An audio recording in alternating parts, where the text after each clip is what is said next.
সম্মানিত ভিউয়ার্স, আসসালামু আলাইকুম। চলে আসলাম নতুন আর একটা ভিডিও নিয়ে।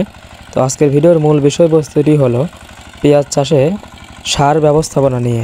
আশা করছি সম্পূর্ণ ভিডিওটি না টেনে দেখবেন, তাহলে পেঁয়াজ চাষে সার ব্যবস্থাপনা নিয়ে আপনাদের আর কোনো প্রশ্ন থাকবে না। তো চলুন ভিডিওটি দেখে নেই। তো আমি এখানে প্রথমে যে সারটি ব্যবহার করেছি সেটা হলো চায়না ড্যাব, যেটাকে আমরা ডিএপি নামে চিনি। এটা একদম 2025 সালে নতুন যে সারগুলো এসেছিল সেই সার। আপনারা দেখতেই পাচ্ছেন একদম চকচক করছে। আপনারা বিভিন্ন প্রকারের ড্যাব পেয়ে যাবেন। এটা হলো চায়না ড্যাব। বাংলা ড্যাব নামেও একটি সার আছে। তো আপনারা ড্যাব যে কোনো একটা নেবেন। প্রতি শতাংশ জমির জন্য 2 কেজি করে ড্যাব নেবেন। আমি আবারও বলছি, প্রতি শতাংশ জমির জন্য 2 কেজি করে ড্যাব। তো এরপরের যে সারটি সেটি হলো টিএসপি, ট্রিপল সুপার ফসফেট। তো এই সারটি নেবেন আপনারা প্রতি শতাংশ জমির জন্য 1 কেজি করে, তাহলে টোটাল 3 কেজি হলো। 33 শতাংশে 1 বিঘার জন্য 100 কেজি সারের প্রয়োজন হবে। আপনি চাইলে শুধু ডিএপিও 100 কেজি ব্যবহার করতে পারেন, আবার টিএসপি মিশিয়ে 100 কেজি ব্যবহার করতে পারেন। আপনি 50-50 ব্যবহার করতে পারেন, এটা আপনার মধ্যে। ডিএপি সারে আপনার 18% ইউরিয়া থাকে, তো সেজন্য আমি ডিএপিটা 2 কেজি করে দিয়েছি এবং টিএসপিতে কোনো ইউরিয়া থাকে না, এজন্য আমি 1 কেজি করে দিয়েছি। পরবর্তীতে ইউরিয়া সার দিয়ে সেটা ঠিক করে নেব। এখানে আরও কিছু আছে, এগুলো ধাপে ধাপে আমি আপনাদেরকে দেখাচ্ছি। আপনারা 33 শতাংশের জন্য এখানে 20 কেজি এমওপি বা লাল সার যেটাকে বলে, তো সেটা নেবেন। আরও বেশি দিলেও সমস্যা নেই, আপনারা যতটুকু ইচ্ছা দিবেন। তবে 20 কেজিই আমাদের এদিকে ব্যবহার করা হয়, এটাতেই অনেক ভালো রেজাল্ট আসে।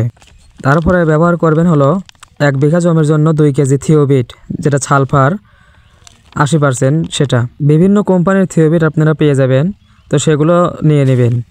তারপরে ব্যবহার করবেন বাইবোরন। 33 শতাংশ 1 বিঘার জন্য আপনার 1 কেজি বাইবোরন ব্যবহার করবেন, যেটা হলো দানাদার বোরন সেটা। তো তারপরে ব্যবহার করবেন হিউমিক অ্যাসিড, যেটাকে আমরা শিকড় বর্ধক নামে চিনি। তো এগুলো দিলে আর অনেক ভালো কাজ করে, আপনার গাছটা অনেক তাড়াতাড়ি খাদ্যগুলো শোষণ করতে পারে। তো তারপরে দিবেন হলো দানাদার বিষ, এটা 1 বিঘাতে আপনার 2 কেজি ব্যবহার করবেন, এবং হিউমিক অ্যাসিড সেটা আপনার 1 বিঘাতে 1 কেজি ব্যবহার করলে চলবে। তো এর পাশাপাশি যে কোনো একটা পোকার ওষুধ আপনারা সারের সঙ্গে মিশিয়ে দিবেন, তাহলে মাটিতে যে পোকাগুলো থাকে সেগুলো আপনার পানি দেওয়ার সাথে সাথে মারা যাবে। আপনারা পরেও ব্যবহার করতে পারবেন, কিন্তু সারের সঙ্গে এখন মিশিয়ে দিয়ে দিলে আপনার একটু অনেক ভালো কাজ করে। তো আমি এখানে 33 শতাংশের জন্য 20 কেজি জিপ সার, যেটা আপনার বাংলা জিপ সার বলে, সেটা ব্যবহার করেছি। আপনার প্যাকেট জিপ সারের থেকে এগুলো অনেক ভালো কাজ করে। এটা একটু পরিমাণে বেশি লাগলেও এগুলোর দাম অনেক কম। আমি 40 কেজির 1 বস্তা 300 টাকা দিয়ে কিনেছি, সেক্ষেত্রে আমার 2 বিঘা জমি হয়ে যাবে। সবগুলো সার একসঙ্গে মিশিয়ে আপনারা শেষ চাষের আগে জমিতে ছিটিয়ে দিবেন। ভালোভাবে ছিটাবেন যেন কোথাও কম বেশি না হয়। আমার এই জমিটিতে মাত্র সার ছিটানো হয়েছে এবং এখন চাষ দেওয়া হবে। 33 শতাংশ জমির জন্য যে সারের পরিমাণ সেটা আমি ডেসক্রিপশন বক্সে লিখে দেব, তো আপনারা সবাই চাইলে সেখান থেকেও দেখে নিতে পারেন। আমার এই চারাটি আগামীকালকে লাগানো হবে। জিঙ্ক বা দস্তা সার সেটা আমি 3 দিন আগে প্রথম যেদিন চাষ দিয়েছিলাম সেদিনই ব্যবহার করেছি। অনেকেই প্রশ্ন করতে পারেন যে আপনি এখানে এত সার কেন ব্যবহার করলেন।